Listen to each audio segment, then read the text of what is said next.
Parliamentarians کے لیے ایک انتہائی کنٹروورشل پروگرام ہے. سپریم کورٹ آف پاکستان نے باقاعدہ بلاک ایلوکیشنز کو منع کیا ہے. اب ہوتا کیا ہے, یہ سسٹینیبل ڈیولپمنٹ گولز کے نام پہ پارلیمنٹیرینس کے لیے یہ پیسے رکھ دیے جاتے ہیں.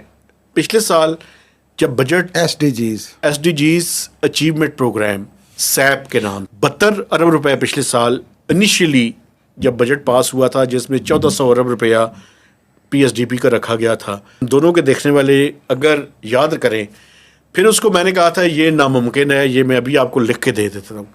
اس کو ریوائز کر کے 1100 کیا گیا. اب تقریباً 10 ماہ میں 448 ارب روپے اسپینڈ ہوئے ہیں اپریل تک.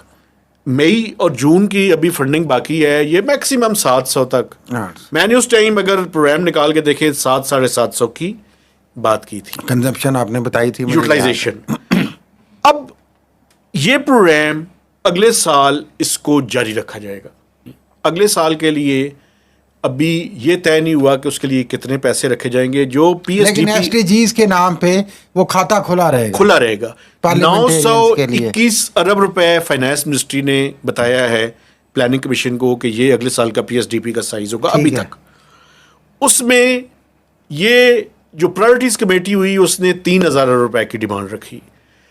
بہت بڑے بڑے پروجیکٹس, لیکن یہ پارلیمنٹیرینز کا پروگرام ختم نہیں ہو سکتا. بلوچستان میں خاص کر اور سندھ میں اور پنجاب میں بھی اس کے سب سے زیادہ بینیفیشری جو ہے وہ رہے ہیں. اب پرابلم کیا ہے اس کے اندر؟ پرابلم یہ ہے کہ اس میں چھوٹی چھوٹی اسکیمز ڈالی جاتی ہیں.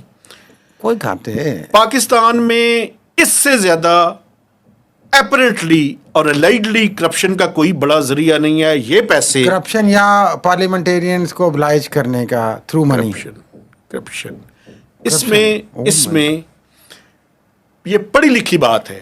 کوئی آ کے اس کو ڈینائی کرے اور اس پہ انویسٹیگیشن کر لے. الزام لگا رہے ہیں 40 سے 50% پیسہ آن گراؤنڈ خرچ نہیں ہوتا. اتنے بڑے